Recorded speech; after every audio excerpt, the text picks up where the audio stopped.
action let's go 저 건물을 찾으러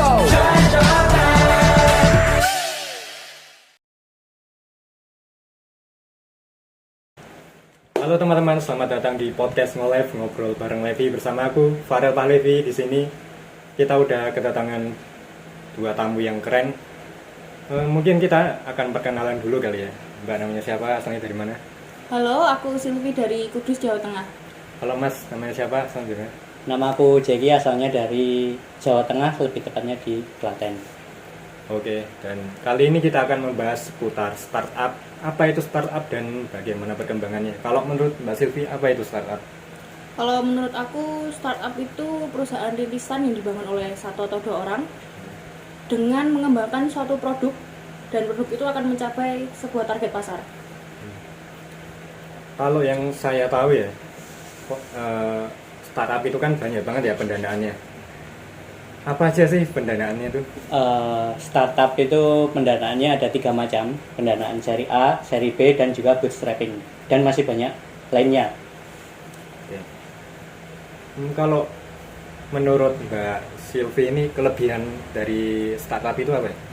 Kalau kelebihan dari startup itu menurut saya, kita jadi banyak mencoba hal baru ya. Kan banyak nih anak muda yang suka nyoba ini, nyoba itu, ya gitu.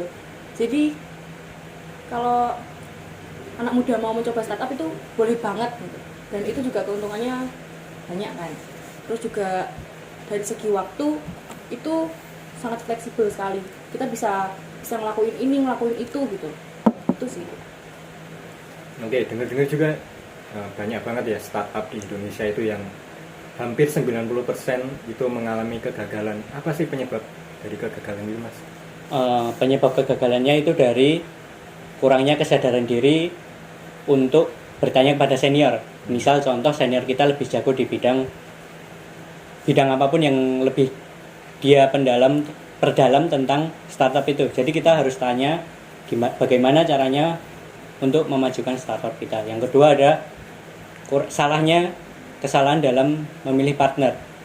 Seperti contohnya kita kurang jago di bidang teknologi, maka saya akan mencari teman yang jago di bidang teknologi atau apapun itu. Yang ketiga, kurangnya motivasi dengan niat yang setengah-setengah. Jadi makanya kalau kita mulai startup itu harus dengan niat yang sungguh-sungguh dan dengan tekad yang bulat, percaya bahwa startup yang kita bangun itu pasti akan berhasil. Oke.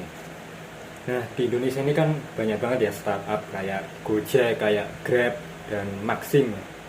Nah, mungkin kita akan membahas lebih detail tentang Maxim ini. Kalau aku pribadi sih belum pernah ya naik Maxim, karena aku lebih prefer ke Gojek atau Grab. Kan menurutku lebih nyaman, secara pelayanan juga lebih bagus.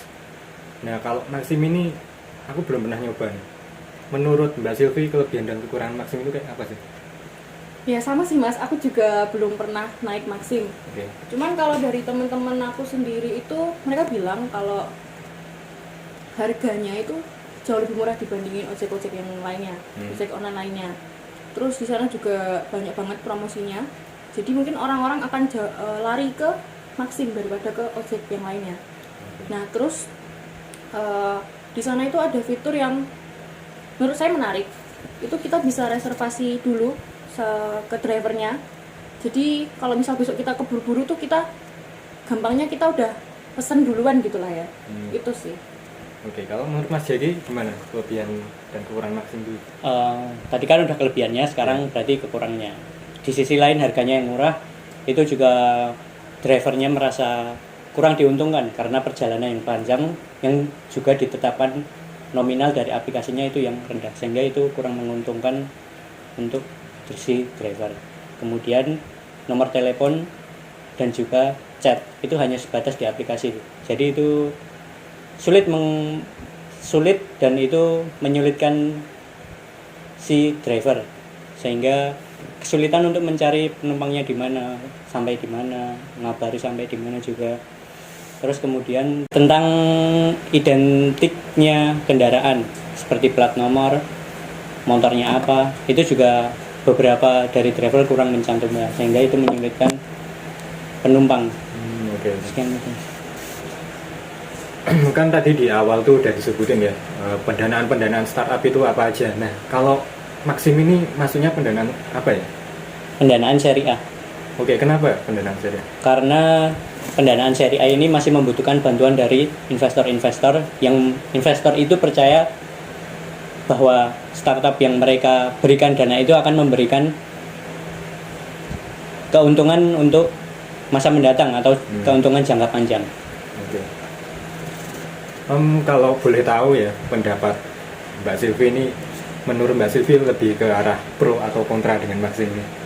Kalau aku sih lebih ke pro ya, karena aku suka banget sama fiturnya yang reservasi tadi. Karena itu jauh lebih memudahkan orang yang biasanya keburu-buru atau telat bangun atau kayak gimana, itu jauh lebih mudah digunakannya. Kalau Mas jadi tim kontra atau pro? Saya tim pro karena tadi masih ada beberapa kekurangan yang belum diperbaiki oleh Maxim, seperti identitas drivernya, nomornya, platnya, terus kesulitan dalam menghubunginya. Itu membuat sedikit masalah yang masih harus diselesaikan oleh Maxim itu sendiri, sehingga itu membuat ketidaknyamanan si pengguna. Oke, kalau Mas jadi berarti lebih ke arah kontra ya, bukan Iya, pro ya? kontra. Oke. Ya, sekian pembahasan podcast dari kami. Mungkin itu saja yang bisa kami bahas hari ini. Banyak banget yang bisa kita ambil, yang bisa kita pelajari, mulai dari apa itu startup, perkembangannya, dan contoh-contoh startup, dan bagaimana startup itu bisa berjalan di Indonesia. Oke, terima kasih. Sampai jumpa lagi teman-teman. 트레저와 함께 달려 Ready for action, let's go 트러블 물을 찾으러